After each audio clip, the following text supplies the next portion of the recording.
Plus et bienvenue sur ces antennes de Canal Télévision, Canal 24 Télévision, avec la participation de l'Église universelle du Cameroun, celle-là de l'Assemblée locale, paroisse de la Nouvelle Chaîne Édouard Lamé, Vipac, Mission évangélique Vipère du Cameroun. Je suis Awona Iwodochal, pasteur. Nous sommes dans cette nouvelle saison avec Qu'est-ce que Dieu veut comme thème principal, majeur, que nous allons développer tout au long de ce mois. Dans la première partie, nous avions vu dans le livre de Matthieu 8, verset 1 à 3, comment le Seigneur Jésus-Christ, sur une demande expresse de ce lépreux, allait solliciter la purification d'un mal qui rongeait sa chair et qu'il avait exclu totalement de tout milieu social, tout environnement de vie et de toute présence humaine, comme c'était selon l'usage et us dans le milieu de vie traditionnel israélite. Et nous sommes dans des temps où ce sont des réalités encore spirituelles. Nous avions développé par la grâce de Dieu dans le premier volet de cette émission et nous allions dans la continuité avec la grâce et le concours du Saint-Esprit. Nous avions déjà pris un moment de prière, nous allions continuer. Notre lecture maintenant, elle sera basée dans le livre de 1 Thessaloniciens 4, à partir du verset 3 jusqu'au verset 7. Qu'est-ce que Dieu veut de manière explicite? Plusieurs personnes, lorsqu'elles ont entendu parler de l'Évangile, où elles sont venues à Christ, elles ont été touchées la plupart du temps, ne recherchent pas quelle est la volonté de Dieu. Pourtant, dans la prière de Pater Noster, c'est là que le Seigneur lui-même avait donné à ses apôtres lorsqu'ils ont désiré apprendre comment prier, ça veut dire invoquer et parler à Dieu.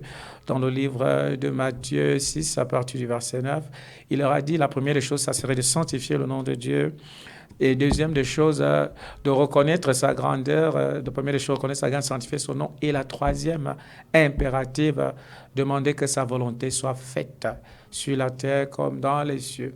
Il est très important lorsque nous sommes dans le Seigneur que nous soyons appelés à ce service de l'autel en tant que pasteur, en tant que fidèle ou en tant que toute autre personne dans le corps du Christ dont nous sommes chacun membre pour sa part et nous sommes communauté.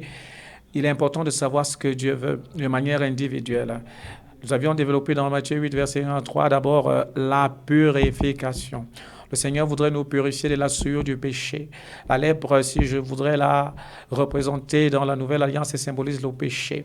Parce que c'est le péché qui nous éloigne de Dieu. C'est le péché qui nous rend désagréables. Le péché, puisqu'il est contagieux la plupart du temps dans les communautés, comme disait l'apôtre Paul par le Saint-Esprit, d'ôter le mal au milieu de nous, c'est le péché qui conduit souvent à l'exclusion, qu'elle soit temporaire ou tout simplement à la déchéance, parce que la Bible nous dit de ne pas avoir de rapport avec un quelconque frère qui vit dans le désordre. Le désordre ici, c'est tout ce qui est contre l'ordre établi dans les Saintes Écritures, en accord avec l'évangile de la parole de notre Seigneur Jésus-Christ concernant ce qu'il faut faire et adopter comme attitude de vie sur tous les aspects pour que nous lui soyons agréables. Il a dit dans le livre de Jean 14, voici, en ceci, je reconnaîtrai que vous m'aimez si vous gardez mes commandements. Et ces commandements ne sont pas difficiles. Ils ne sont pas pénibles. Il dit, venez à moi, vous qui êtes chargés et fatigués, je vous donnerai du repos. Dans le livre de Matthieu 11, verset 28. Et prenez sur vous mon joug, car mon joug est doux et mon fardeau est léger. Oui, c'est très important. Et le joug du Seigneur et son fardeau, ici, c'est tout simplement l'obéissance à sa parole. Parce que c'est dans sa parole que le Seigneur peut réellement manifester toute sa puissance et puis toutes ses vertus. C'est par sa parole que le Seigneur a réalisé déjà tout ce qu'il nous a donné et accordé en Jésus-Christ. 1 Thessaloniciens chapitre 4, à partir du verset 2 jusqu'au verset 7, je vais lire dans la version Louis II. Ce que Dieu veut, c'est votre sanctification, c'est que vous vous absteniez de l'impudicité, c'est que chacun de vous sache posséder son corps dans la sainteté et l'honnêteté. Savoir posséder son corps physique, pas le corps spirituel, ses membres, sans vous livrer à une convoitise passionnée comme font les païens qui ne connaissent pas Dieu. C'est que personne n'use envers son frère de fraude et de cupidité dans les affaires, parce que le Seigneur tire vengeance de toutes ces choses, comme vous nous l'avions déjà dit et attesté au verset 7. Car Dieu ne nous a pas appelés à l'impureté, mais à la sanctification. La sanctification, selon Dieu, est tout simplement le standard divin de la nature même, essence qui fait partie des attributs nombreux comme il le soit, qui nous ont été donnés dans les Saintes Écritures. J'aime bien le verset 6 ici qui dit que personne n'use envers son frère de fraude et de cupidité dans les affaires, parce que le Seigneur tire vengeance de toutes ces choses, comme nous l'avions déjà dit et attesté. Voici l'Église de notre Seigneur Jésus-Christ, une communauté, celle de Thessalonique. L'apôtre Paul s'adressait à elle, et aujourd'hui encore, je veux contextualiser ces textes et m'adresser à quelqu'un.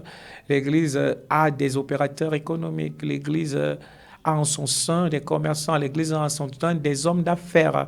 Ce ne sont pas des personnes à part entière, mais il est très important ici de rappeler à toutes ces personnes que même dans les affaires, le Seigneur requiert la sanctification. Ça veut dire les deals, les traités, les échanges, les accords, les transactions doivent respecter les normes de la parole. La Bible dit que personne n'use envers son frère de fraude.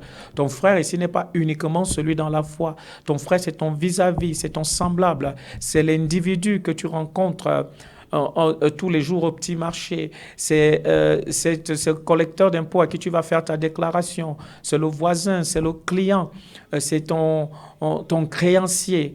Ce sont tes partenaires d'affaires. C'est très important parce que nous avions aujourd'hui un problème avec la sanctification. Beaucoup plus se mettre un accent sur la sanctification de l'esprit. C'est pas mauvais.